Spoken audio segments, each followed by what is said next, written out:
একাদশ শ্রেণীর ছাত্রছাত্রীরা প্রথম সেমিস্টারে যারা পড়াশোনা করছো, যাদের ইতিহাস সাবজেক্টটি রয়েছে, তাদের জন্য প্রথম অধ্যায়ে ইতিহাসের পাঠ, এখান থেকে একটি পর্ব 1, এখানে আমরা অনেকগুলি প্রশ্নের উত্তর দিয়েছি এবং এইভাবে আরও কয়েকটি পর্বে আমরা এই ইতিহাসের পাঠ নামক প্রথম অধ্যায় থেকে আরও কিছু প্রশ্নের উত্তর বা প্রশ্ন সুন্দরভাবে তোমাদের এখানে দিয়ে দেওয়া হবে। তোমরা আমাদের এই ধরনের ভিডিও আরও পেয়ে যাবে আমাদের প্লেলিস্ট লিংক থেকে, যেটা আমাদের ডেসক্রিপশানে দেওয়া থাকবে। চলো শুরু করা যাক। ভিডিওর প্রথম অংশ হলো ইতিহাস সম্পর্কিত ধারণা। ইতিহাস শব্দটির অর্থ হল মানব সভ্যতার বিবর্তনের কাহিনী। কারা প্রথম ইতিহাসের সংজ্ঞা নিরূপণের চেষ্টা করেছিলেন? গ্রিকরা। কোন শব্দ থেকে ইংরেজি হিস্ট্রি শব্দটি এসেছে? ল্যাটিন শব্দ হিস্টোর থেকে।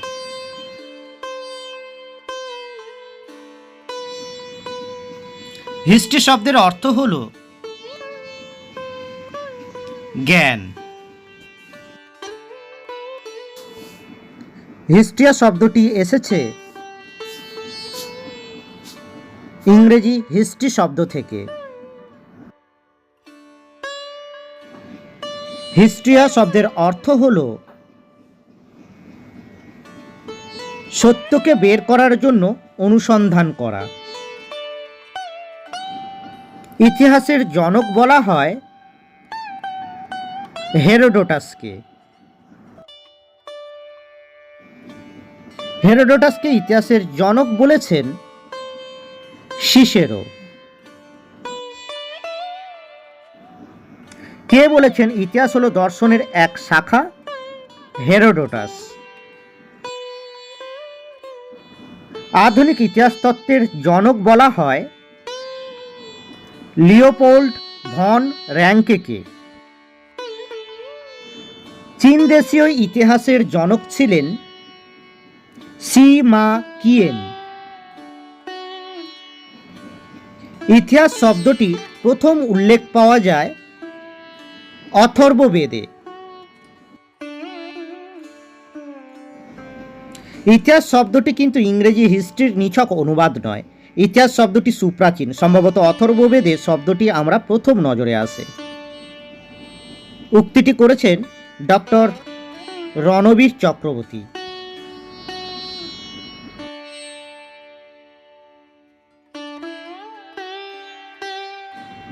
History is the science of man in time. উক্তিটি কার? মার্ক ব্লকের বিখ্যাত উক্তি এটি।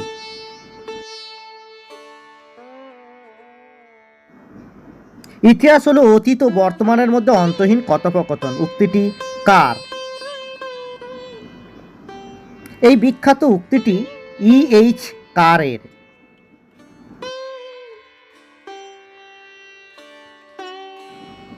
ইতিহাস হলো এমন এক বিষয় যা মানুষকে জ্ঞানী করে তোলে।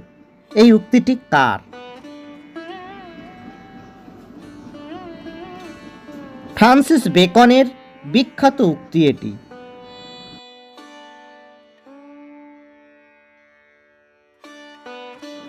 ইতিহাস হলো বিজ্ঞান, কমও নয় বেশিও নয়। উক্তিটি কার? J.B. বিউরি এর বিখ্যাত উক্তি এটি। ঐতিহাসিকের কাজ হলো একনিষ্ঠভাবে ঘটনার উপস্থাপনা। উক্তিটি কার? র্যাঙ্কের বিখ্যাত উক্তি এটি।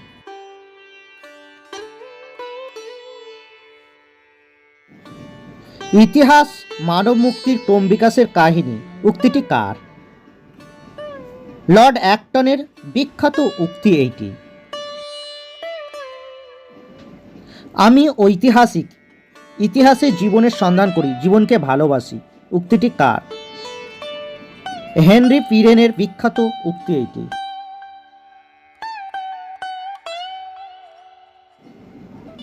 মানব সমাজের সার্বিক ঘটনাবলীই হলো ইতিহাস, উক্তিটি কার?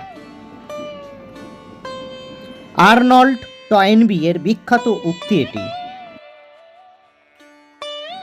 আজ পর্যন্ত মানব সমাজের ক্রম বিকাশের ইতিহাস হলো শ্রেণী সংগ্রামের ইতিহাস, উক্তিটি কার? কার্ল মার্কসের বিখ্যাত উক্তি এটি।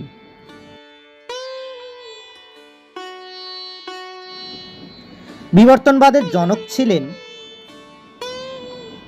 ডারউইন।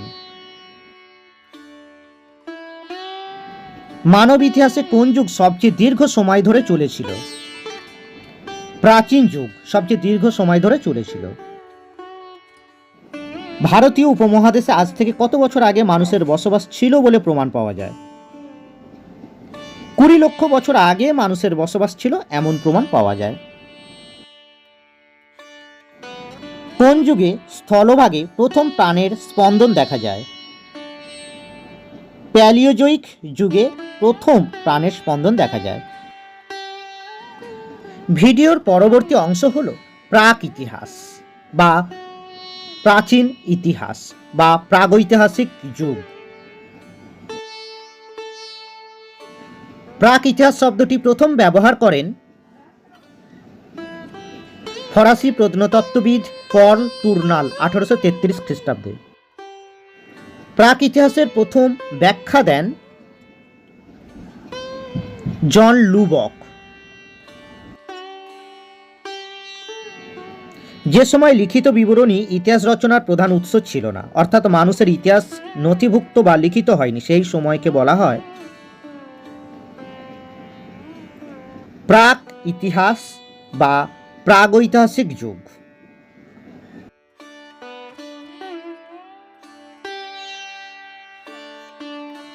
ইংরেজিতে প্রিহিস্টরি কথাটি প্রথম ব্যবহার করেন কে? Daniel Wilson. ইংরেজিতে প্রিহিস্টরি শব্দের অর্থ হল প্রাক ইতিহাস।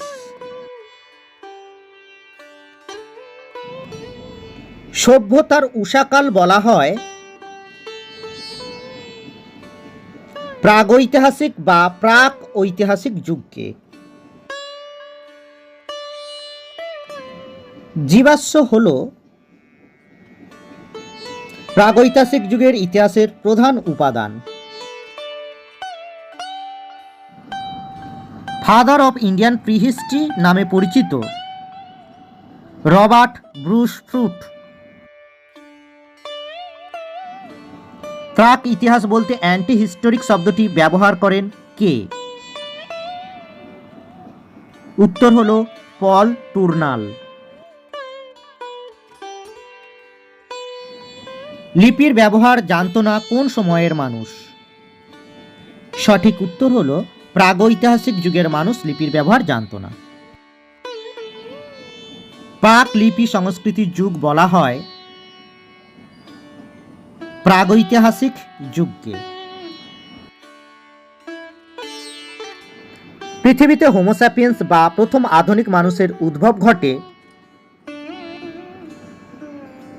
প্রাগৈতিহাসিক যুগে।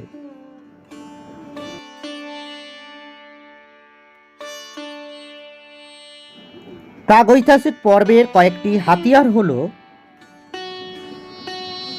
পাথরের তৈরি ছুরি, কুঠার ও বর্ষা। প্রাগৈতিহাসিক যুগকে ভাগ করা হয় কিসের ভিত্তিতে? সঠিক উত্তর হল পাথরের হাতিয়ারের ক্রমোন্নতির ভিত্তিতে। প্রস্তর নির্মিত হাতিয়ারের ক্রমোন্নতি লক্ষ্য করে প্রস্তর যুগকে কয়টি ভাগে ভাগ করা হয়? 3টি ভাগে প্রস্তর যুগকে ভাগ করা হয়।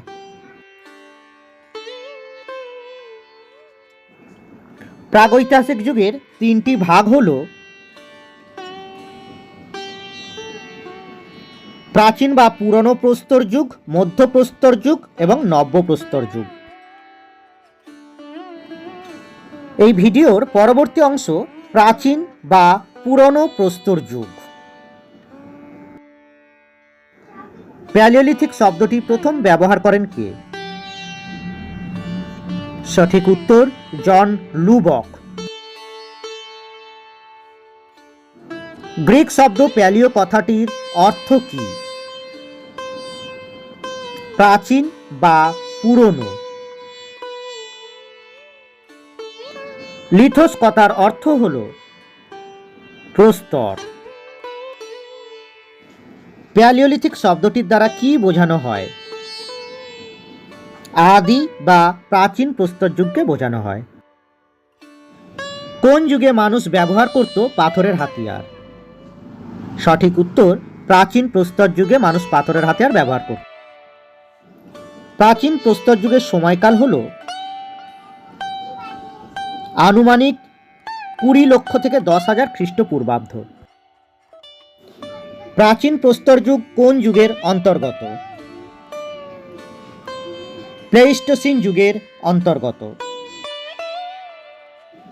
প্লেইস্টোসিন যুগ ভূতাত্ত্বিকভাবে কোন পর্যায়ের অন্তর্গত? সেনোজোয়িক পর্যায়ের অন্তর্গত। প্লেইস্টোসিন শব্দটি কোন শব্দ থেকে এসেছে? গ্রিক শব্দ থেকে এসেছে। প্লেইস্টোসিন কথার অর্থ হল অতি সাম্প্রতিক। তুষার যুগ নামে পরিচিত কোন যুগ? প্লেইস্টোসিন যুগ। প্লেইস্টোসিন যুগের সূচনা হয় আজ থেকে কত বছর আগে? আনুমানিক 20 লক্ষ বছর আগে। প্লেইস্টোসিন যুগের অন্যতম বৈশিষ্ট্য হল আধুনিক মানুষের আবির্ভাব। প্রাচীন প্রস্তর যুগে আবিষ্কৃত প্রথম হাতিয়ারের নাম কি? হাতকুঠার। প্রাচীন প্রস্তর যুগে কোন মানব প্রজাতির অস্তিত্ব ছিল? হোমো ইরেক্টাস মানব প্রজাতির অস্তিত্ব ছিল। সোয়ান সংস্কৃতি ও মাদ্রাজ সংস্কৃতি কোন যুগের অন্তর্গত? প্রাচীন প্রস্তর যুগের অন্তর্গত। সবশেষে থ্যাংক ইউ। আমাদের এই ভিডিওটি ভালো লাগলে সাবস্ক্রাইব করার একটি ছোট্ট অনুরোধ থাকলো এবং পরবর্তী ভিডিও দেখার জন্য আমাদের ডেসক্রিপশান বক্স থেকে প্লেলিস্টের লিঙ্কে তোমরা যেতে পারো। ওখান থেকে এই ধরনের ভিডিও একের পর এক তোমরা পেয়ে যাবে।